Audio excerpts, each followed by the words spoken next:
টাকা পয়সা তো সবাই ইনকাম করতে পারে, কিন্তু লাইফটাকে এনজয় করতে পারে কয়জন বলেন? কথাটার সাথে হয়তোবা অনেকে আমার সাথে একমত হবেন না, কিন্তু আমার কথা হচ্ছে যে আমি অনেক টাকা ইনকাম করছি বা করব, বা আমরা সবাই এরকম অনেকেই করে থাকি, কিন্তু আমরা দিন শেষে গিয়ে আমরা যে মজা করার যে সময়টা সেটাই পাই না।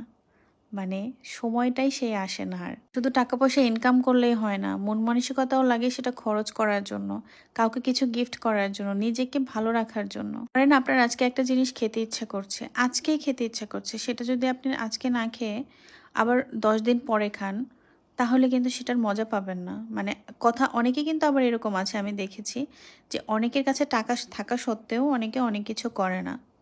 তো আসলে একেকজনের কাছে একেক রকম ব্যাপারটা। বাট আমার কাছে হচ্ছে, আমার কাছে টাকা যতক্ষণ আছে আমি ততক্ষণ সেটাকে খরচ করি। আবার চেষ্টা করি কিছুটা সেভ করার, সেটা অন্য হিসাব। কিন্তু আপনাকে লাইফটাকে এনজয় করতে হবে, সেটা যেভাবেই হোক। অনেকগুলো শপিং ব্লগ দেখলেন, আরও অনেকগুলো আছে। মানে আমি অনেক শপিং করতে পছন্দ করি। মানে আমার কার্ডে থাকলে সেগুলা কিনতে হবে আজকে অথবা কালকে, বাট যখন টাকা আসবে হাতে তখন আমি কিনে ফেলি। আসলে অনেক কিছু দেখা যায় অনেক বেশি প্রয়োজনীয় থাকে, আবার কিছু অপ্রয়োজনীয় থাকে টুকটাক, যেটা ভালো লাগে কিনে ফেলি আর কি, এরকম করি। আগে বেশি করতাম, এখন আমি খুবই কম শপিং করি।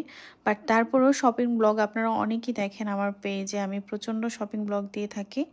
তো কি করার আছে বলেন? নিজের শান্তি, মনের শান্তি, চোখের শান্তি, সব কিছুর শান্তি। তো এই ব্লগে ছিল আমার মেয়ের কিছু টুকিটাকি জিনিস, ওয়াটার বটল যেটা সব সময় লাগে, আর দু একটা করে রিজার্ভ আমাকে রাখতেই হয়, কারণ দেখা যায় মাঝে মাঝে স্কুল থেকে আসার পরে বলে মা এটা ব্রোক হয়ে গিয়েছে, তো সেক্ষেত্রে আমাকে চেঞ্জ করতে হয়। তো ইনস্ট্যান্ট তো আর আমার শপে যেয়ে কেনা বা হচ্ছে অনলাইনে অর্ডার করলেও তো টাইম লাগে, তো সেটা পসিবল না, যার ফলে আমার একটু রিজার্ভ রাখতে হয়।